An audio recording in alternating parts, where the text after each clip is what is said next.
जी, इसके बाद हमारे पास क्वेश्चन नंबर 7 है। कहता है the cost of $5 is 4 pound sterling and the cost of 7 pound sterling is 5 euros. अच्छा, इसमें ना देखें आपके पास ना इस पर 3 फैक्टर्स हैं, यानी कि 3 डिफरेंट रेशोज दी गई हैं 3 फैक्टर्स के दरमियान। डॉलर्स की पाउंड स्टर्लिंग के साथ, फिर उसके बाद पाउंड स्टर्लिंग की यूरो के साथ दी गई है। तो इसमें 3 रेशोज जो हैं इसको हम यूज करेंगे। ठीक है, डॉलर्स की उन्होंने सबसे पहले रेशो दी हुई है पाउंड स्टर्लिंग के साथ। ओके, और उसके बाद उन्होंने पाउंड स्टर्लिंग की रेशो दी हुई है यूरो के साथ।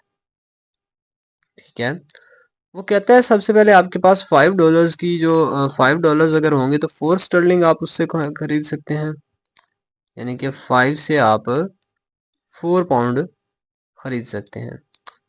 दूसरी रेशो में कहता है कि 7 पाउंड से आप 5 यूरो ले सकते हैं, 7 पाउंड से आप 5 यूरो ले सकते हैं। ओके, और वो कहता है अगर euros can be how many euros can be bought by $1400। कहता है कि आप हमें ये बताओ कि कितने यूरो आप खरीद सकते हैं $1400 से। पहले आपके पास हमेशा दो चीज़ों के दरमियान रेशो दी जाती थी, जैसे यहाँ पे आपने यूरो और डॉलर को डिस्कस करना है तो पहले क्वेश्चंस में ऐसे ही होता था कि यूरो और डॉलर की जो रेशो थी वो आपके पास दी जाती थी, और उससे आप फिर आपको पास एक होल जो टोटल अमाउंट है वो दी जाती थी और एक आप फाइंड कर लेते थे। लेकिन इस बार उन्होंने 3 चीज़ों के बारे में हमें पहले बताया है, उसके बाद उन्होंने एक टोटल अमाउंट दी है और फिर उन्होंने कहा है कि आप यूरो फाइंड करें। अब सबसे पहले हम यहाँ पे यूरो और डॉलर की जो रेशो है ना वो निकालेंगे, उसके बाद ये क्वेश्चन सॉल्व करेंगे जैसे हम पहले करते आए हैं। अब 3 रेशोज अगर हों तो इसको हम कैसे सॉल्व करते हैं। 5 को आपने 7 से मल्टीप्लाई करना है तो 7 5 35, जो कि आप यहाँ लिखेंगे। उसके बाद आपने 7 को 4 से मल्टीप्लाई करना है तो 7 4 28, उसको आप यहाँ पे लिखेंगे। उसके बाद आपने ये वाला 4 जो है ये मल्टीप्लाई 5 से करना है तो 4 5 20। ओके, यहाँ से अगर मैं यूरो और डॉलर की रेशो लिखना चाहूँ तो कैसे लिखूंगा, ये डॉलर रेशो यूरो। डॉलर मेरे पास 35 अगर होंगे तो यूरो में कितने ले सकता हूँ, उससे मैं 20 यूरोज ले सकता हूँ। ये मैंने रेशो निकाल लिया। अब एक टोटल रेशो मुझे दी गई है जो कि है $1400। अगर होंगे $1400 तो उससे मैं कितने यूरो ले सकता हूँ ये मैंने फाइंड करना है। फिर से वही सिंपल रेशो फार्मूला इस पे लगाएंगे। कैसे भला, यहाँ पे मैं इसकी ले लेता हूँ euro divided by dollars. Okay, तो कैसे भला, यूरो मेरे पास अगर होंगे x तो उसकी रेशो डॉलर के साथ होगी 1400। ओके, ये इक्वल होगा 20। अगर मेरे पास यूरो होंगे तो उस वक्त डॉलर्स जो होंगे वो होंगे 35। ये बेसिकली रेशोज आपस में इक्वल होती हैं। ये मैं आपको बता दूं कि ये मैं यहाँ पे ऐसे क्यों लिखता हूँ हर बार। अगर आपके पास फर्ज कर लो 1:2 हो तो ये सेम होगी एज द 20:40 के।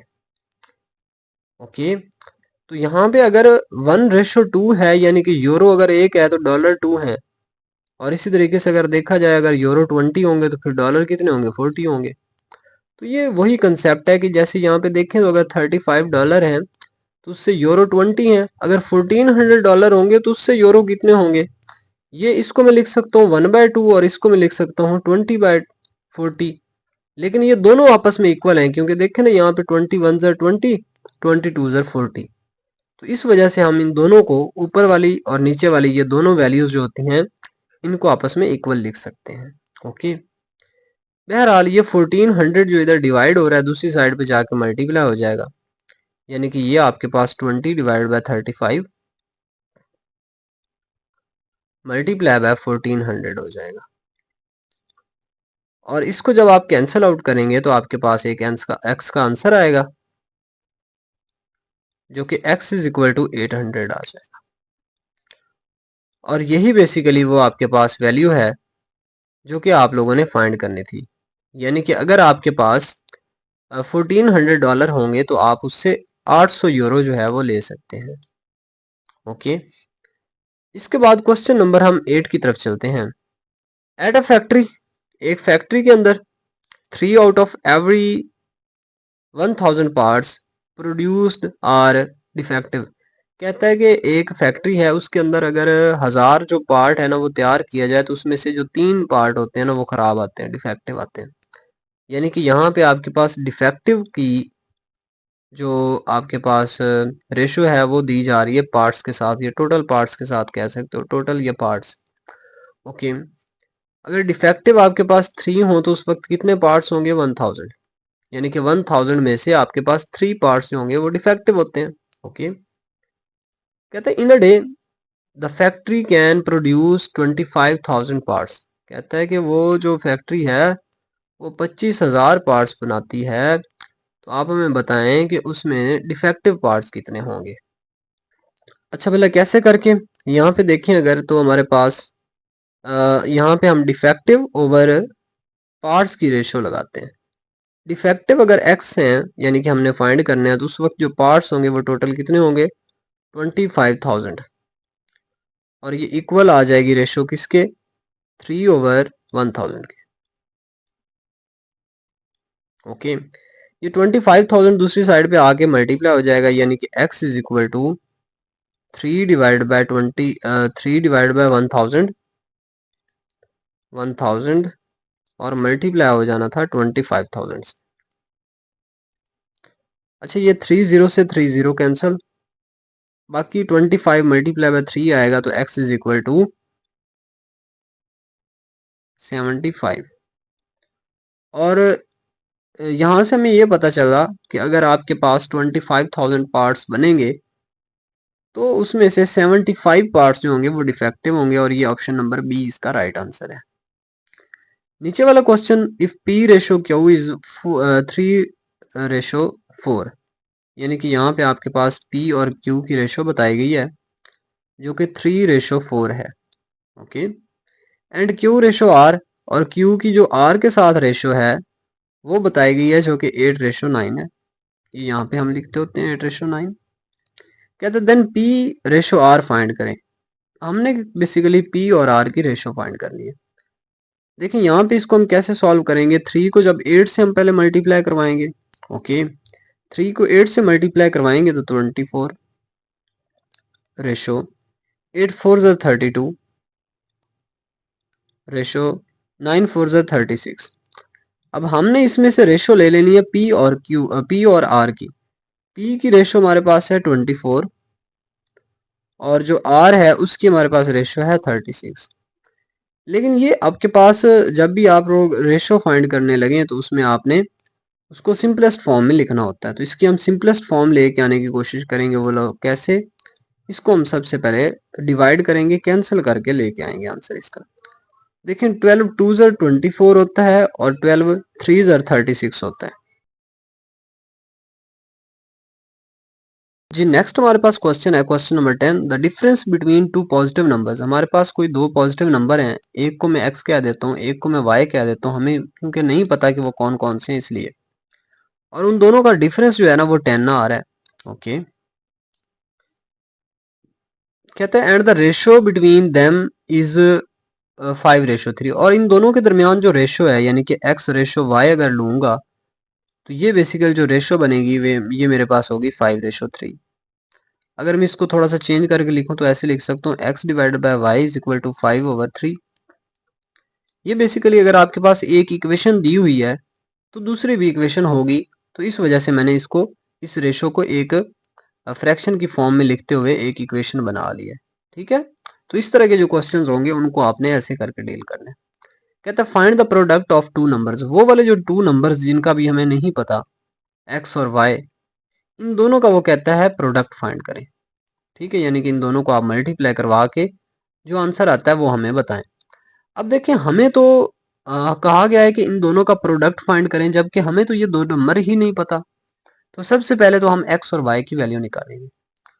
अगर मैं यहां से x की वैल्यू निकालना चाहूँ यहां से, तो क्या निकलेगी? x is equal to y उधर आके मल्टीप्लाई हो जाएगा, यानी कि 5y/3 आ जाएगा। और अगर ये वाली वैल्यू में इधर x की जगह पे लिखूं तो x माइनस वाई है, यानी कि x की जगह पे लिख सकता हूँ 5y divided by 3 minus Y which is equal to 10। इस पूरी इक्वेशन को मैं 3 से मल्टीप्लाई करवा देता हूँ। उससे क्या फ़ायदा होगा, ये जो नीचे 3 है ना ये कैंसिल हो जाएगा। जब इससे यहाँ पे 3 मल्टीप्लाई होगा तो यहाँ पे बच जाएगा 5y। फिर इस वैल्यू से भी 3 जो है वो मल्टीप्लाई होगा तो ये बन जाएगा 3y, और ये इक्वल आ जाएगा, जब इससे मल्टीप्लाई होगा तो ये 30 आ जाएगा। ओके, 5y माइनस 3y करेंगे तो आंसर आएगा 2y which is equal to 30। और यहाँ से अगर मैं y की वैल्यू निकालना चाहूँ तो y is equal to 30 by 2 आ जाएगा, यानी कि यहाँ से y इज इक्वल टू 15 आ जाएगा। ओके, एक नंबर हमारे पास आ चुका है, y इज इक्वल टू 15। अब यहाँ से मैं दूसरा नंबर भी फाइंड करूंगा x। अगर यहाँ पे देखिए मैं x को कुछ नहीं कहता हूँ, इक्वल टू 5, y की जगह पे y की वैल्यू लिख देते हैं जो कि 15 है, और डिवाइड कर देते हैं 3 के ऊपर। तो यहाँ से 3 1 ज़र 3, 3 5 ज़र 15 और 5 5 ज़र 25 आ जाएगा, यानी कि x का जो आंसर है वो आ चुका है 25। हमारे पास एक नंबर भी निकल आया, दूसरा भी निकल आया। इन दोनों को हम अब आपस में मल्टीप्लाई करवाएंगे और हमारे पास प्रोडक्ट आ जाएगा जो हमें फाइंड करना था। ओके, 25 को जब मैं 15 से मल्टीप्लाई करवाऊंगा तो मेरे पास जो आंसर आएगा वो आएगा 375। और ये हमारे पास आंसर है। बेसिकली हमने दो नंबर जो फाइंड करने थे वो हमने उनका जो प्रोडक्ट फाइंड करना था वो हमने सबसे पहले उनका उन नंबर्स को फाइंड किया, उसके बाद उन दोनों का प्रोडक्ट ले लिया। और ये हमारे पास ऑप्शन नंबर जो डी है is the right answer over here. अगर आप लोग गैट के, नेट के या हैट के रिलेटेड क्वांटिटेटिव रीजनिंग का या उसके बाद आप एनालिटिकल रीजनिंग का सिलेबस लेना चाहते हैं, उसका कोर्स लेना चाहते हैं, तो आप मुझसे कांटेक्ट कर सकते हैं। A softball team won 28 out of 32 games they played। Okay, कहता है कि एक सॉफ्ट बॉल टीम है जिसने क्या किया है कि उसने टोटल गेम्स खेली हैं 32 और उसमें से 28 उन्होंने वॉन किए, यानी कि यहाँ पे वॉन की रेशो दी हुई है टोटल गेम्स के साथ। उन्होंने वॉन की हैं 28 games out of 32। Okay, what is the ratio of games won to the games played. कहते हैं कि आप हमें बताएं कि इन दोनों की रेशो बताएं कि क्या रेशो बनती है। यानी कि ना हमें ये बेसिकली एक टोटल अमाउंट, एक्चुअल अमाउंट दी गई है और इसकी हमने जस्ट रेशो बतानी है, इसको सिंपल फॉर्म में लिखना है, कुछ भी नहीं करना। ओके, कैसे भला इसका टेबल हम पढ़ते हैं। यहाँ पे 4 वाला टेबल पढ़े। 4 7 ज़र 28 और यहाँ पे 4 8 ज़र 32। तो इसकी जो एक्चुअल रेशो है, अब ये मजीद जो है ना डिवाइड नहीं होता, ठीक है। तो ये जो हमारे पास रेशो है ये 7:8 आ चुकी है, जो कि ऑप्शन नंबर सी है। इस तरीके से आपने निकालनी थी। इसके बाद हमारे पास क्वेश्चन नंबर 12 जो है इसको हम डिस्कस करते हैं। If A and B are in the ratio 3:4, A और बी के दरमियान आपके पास रेशो दी गई है जो कि 3:4 है। ओके, कहते हैं and B and C in the ratio of 12:13। B और सी की अगेन रेशो, ये फिर से वही क्वेश्चन 3 रेशोज वाला। यहाँ पे इनकी रेशो जो है ना वो 12:13 है। Okay, then A and C will be in the ratio, यानी कि हमने ए और सी की रेशो फाइंड करनी है कि क्या होगी ए और सी की। ये यहाँ पे 13 है। सबसे पहले इन रेशोज को सॉल्व करें। इसको 3 और 12 को आपस में मल्टीप्लाई करवाएंगे हम, ये हमारे पास आंसर आएगा 36। उसके बाद रेशो 12 को 4 से मल्टीप्लाई करवाएंगे 48, देन अगेन रेशो, और 13 को 4 से मल्टीप्लाई करवाएंगे तो 52। हमने इनमें से कौन कौन सी रेशोज चूज करनी है, ए और सी की। अगर मैं यहाँ से ए की रेशो देखूं तो ए की रेशो है मेरे पास 36, जबकि सी की जो रेशो है वो मेरे पास है 52। अब इन दोनों को हम करवाएंगे सिंप्लीफाई। सिंप्लीफाई कैसे करवाएंगे, 4 वाला अगेन टेबल पढ़ लें। 4 9 ज़ा 36। वैसे आप 2 वाला टेबल पढ़ के उसके बाद अगेन 2 वाला उसके ऊपर करेंगे तो फिर भी आंसर यही आएगा। जब तक यानी कि कैंसिल होते हैं आपने कैंसिल करवाते रहना है। 4 9 ज़ा 36 एंड 4 13 ज़ार 52। इस तरीके से करके ये हमारे पास ए और सी की रेशो आ चुकी है जो कि 9:13 है, और इसका ऑप्शन नंबर सी जो है ये हमारा राइट आंसर होगा। नेक्स्ट ये हमारे पास है what is the ratio in RS 2.80 and 40 पैसा। ओके, अब देखिए रेशो जो होती है ना ये हमेशा सेम यूनिट्स के दरमियान होती है, ठीक है, अमाउंट ऑफ सेम यूनिट्स। अब यहाँ पे देखें तो आपके पास ये तो RS में है वैल्यू और ये है पैसे में, तो सबसे पहले इन दोनों को आप सेम यूनिट्स में कन्वर्ट करेंगे, उसके बाद ही आप इसकी रेशो ले सकते हैं। तो ये जो RS है 2.80 RS, इसकी अगर मैं इसको कन्वर्ट करके पैसे में ले जाऊं तो इसको मैं क्या करूंगा, मल्टीप्लाई बाय 100 करवाऊंगा। जब ये मल्टीप्लाई बाय 100 हो गया तो अब ये RS में नहीं रहा बल्कि ये पैसे में कन्वर्ट हो चुका है, ठीक है, ये पैसे में अमाउंट आ चुकी है। और ये कितनी आ जाएगी, बेसिकली आपके पास इसका जो आंसर बनेगा वो बनेगा 280। ओके, अब ये 280 पैसा की हमने रेशो लेनी है 40 के साथ। ओके, तो ये हमारे पास 280 और इसकी रेशो हम ले लेंगे 40 के साथ, और इसको हम कैंसिल कर लेते हैं। कौन से टेबल पे करें, 2 वाले पे पहले आसानी से कर लेते हैं। 2 1 2, 2 4 8 एंड 2 0 0। ओके, इस साइड में भी 2 वाले पे 2 2 4 2 0 0। अब अगेन हमारे पास ये 2 पे हो सकता है तो 2 पे कर लें, 5 पे भी कर सकते हैं और 2 पे कर लें तो भी ठीक है। 2 7 14 एंड 0 एज इट इज।